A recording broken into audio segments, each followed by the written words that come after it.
gang violence and other kind of violence.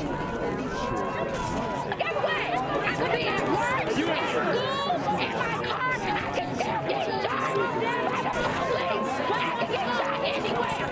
So it is what it is.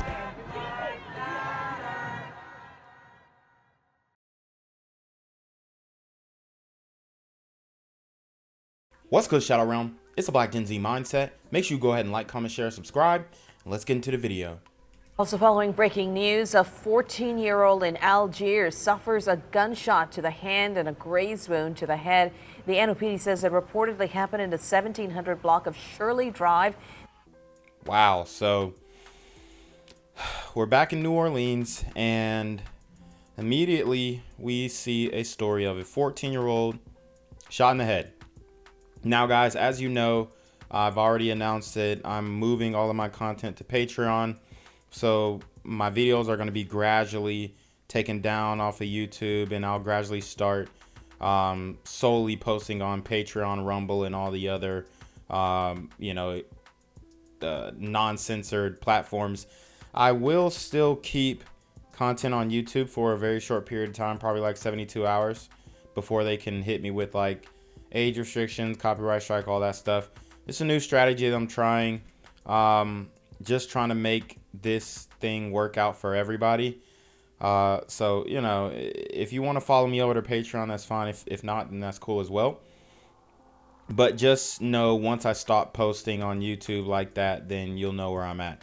But anyways, guys, you got a 14-year-old kid shot in the head. Or shot in the hand, grazed in the head, which he could have easily lost his life.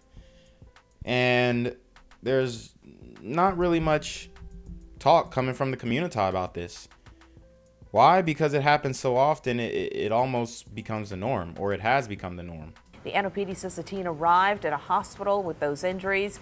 Investigators say they received the call around noon. It's not clear what happened, but there is a crash car at the scene. We are working on getting more information for you. Changing gears now, New Orleans police are investigating 3 shootings over the weekend in Algiers. Investigators say at least 2 of them may be related. Paul Murphy reports the gunfire left neighbors angry and fearing for their lives. I was sitting right here.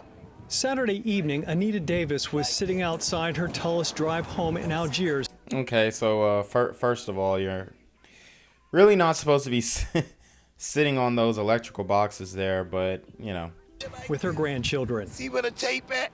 I was sitting right here and the bullet passed me.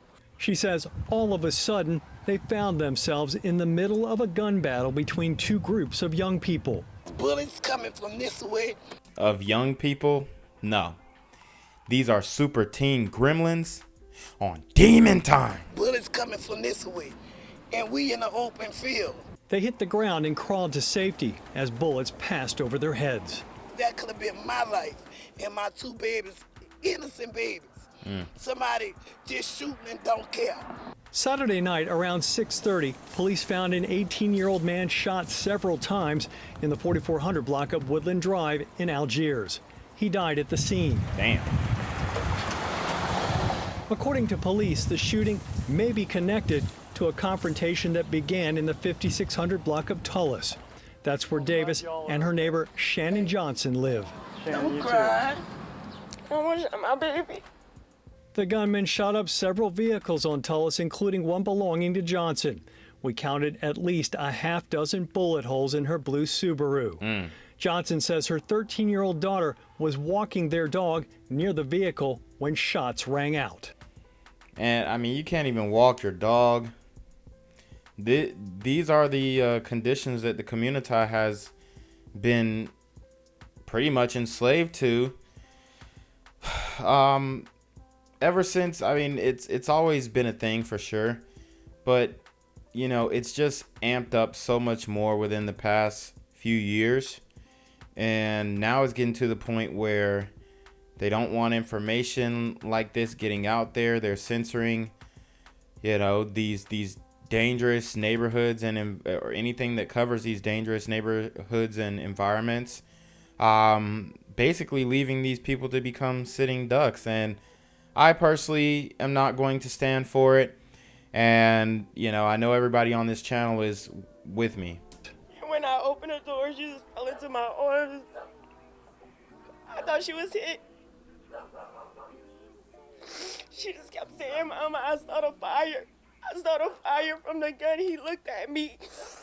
40 minutes later, there was a second shooting on Tullis in the 4800 block. Damn. Police found a 14-year-old boy with a gunshot wound to the head. Johnson says the young shooters have been on social media showing off their guns. Yep, so there you have it. The op culture in full effect. Manufactured op culture. You know, a lot of these dudes, they're just getting on Facebook, Instagram Live, you know, gloating with the guns, playing with them like they're toys. And then somebody in the comments, oh, you ain't really about that. Boo-doo-doo-doo-dot. They go to the man's page. They say, oh, you so-and-so from, you know, this block or that block. And now it's beef over one comment on Instagram. These super teen gremlins are on demon time. They've still been posting on a social media site that they're not going to stop until Tullis is a ghost town. So where does that leave me? So they even said on social media they're not going to stop killing other black people until they leave it a ghost town. Where is Black Lives Matter when you need them? The teenager's condition is unknown at this time. Police are still searching for suspects. In Algiers, Paul Murphy, Eyewitness News. A terrifying situation there, and there was a third shooting in Algiers Friday night at around 5:30. A 28-year-old man was killed at a gas station in the 5100 block of General de Gaulle. Yo, what's good, BGZM News 17 family? I'm at the corner of Jesse Jackson and Marcus Garvey, and I got some bad news for you. As you can see, I lost my job. I'm out here living in cardboard boxes outside of boarded up vacant homes. YouTube said I'm done getting money out here in these streets. They even took my funky ass suit. So anything right now would help. So go ahead and hit that Cash App, hit that PayPal, hit that GoFundMe. Hell, cop the merch.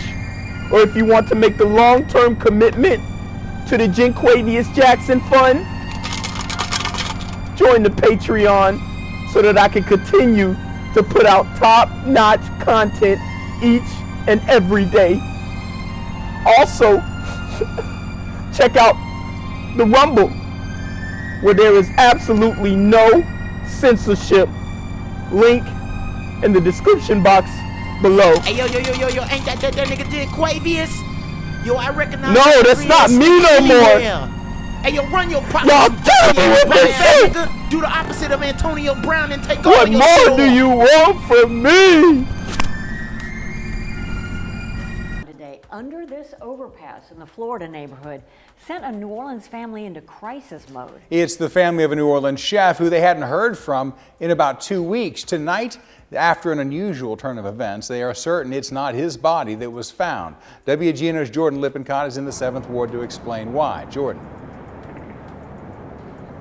Kurt, Susie, really the most unexpected outcome, but a great one. Just an hour ago, 48-year-old Demietriek Scott, also known as Chef Scott, returned to this spot where he still is, reuniting with his family, letting them know he is alive and well.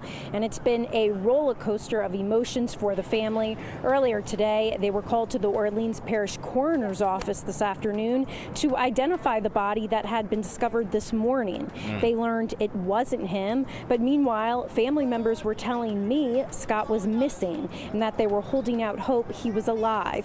Turns out they were right, and our cameras caught the moment Scott reunited with his family. And we asked the question many are wondering, where have you been?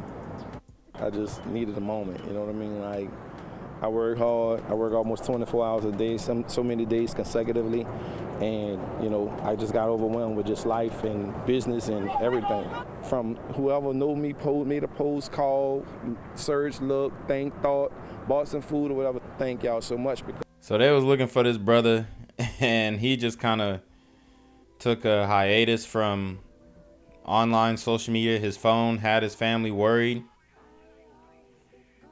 they find a body, his family thinking it's him, and thank God it's not. But it is another brother who we don't know what happened to him now. So, I mean, these types of situations, it's just a perpetual loop, and it's not going to stop until the community says we're fed up and we're not going to allow the criminal element of our people to rule the day. Because I mean, I express it as much, but it really means so much.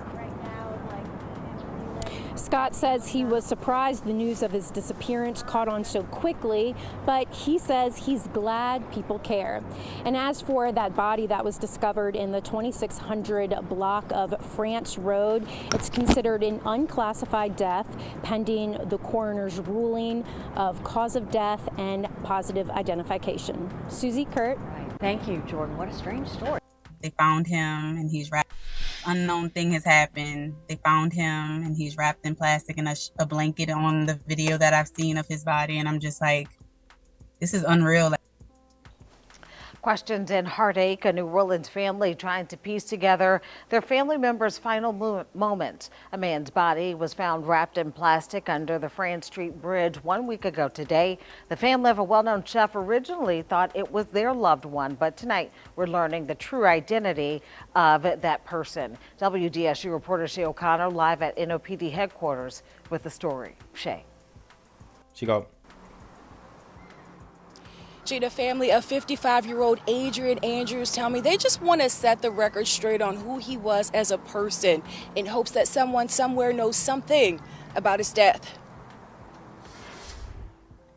Crazy, goofy, funny. Like anybody he ran into could have been a perfect stranger. Some kind of way he was drawing people in. He was just a joy to be around. Everybody loved him. Memories Asia Andrew Brister will forever hold near and dear.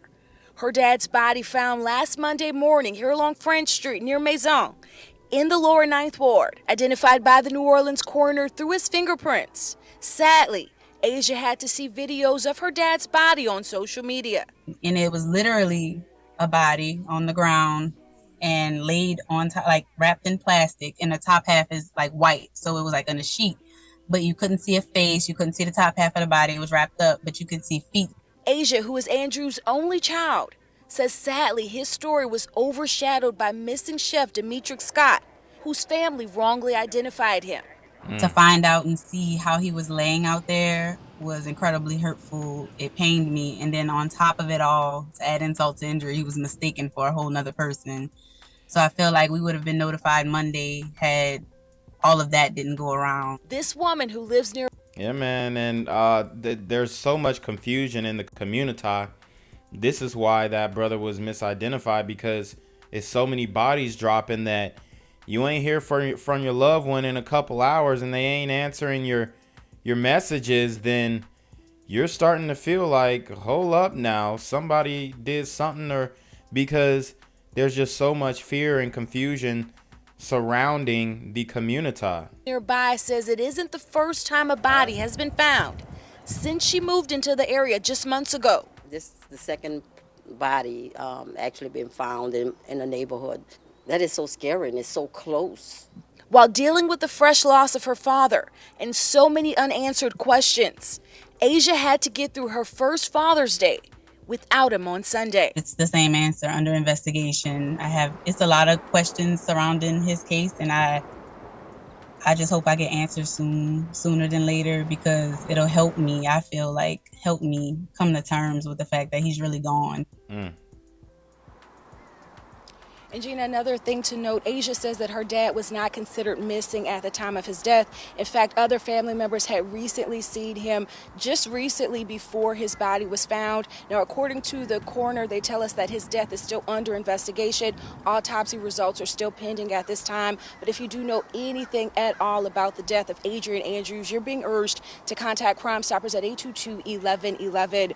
Reporting live from NOPD headquarters, Mid-City, Shay O'Connor, WDSU News. Gang violence and other kind of violence. Get away! I could be at work, in school, in my car, and I can still get shot by the police. I can get shot anywhere. So it is what it is.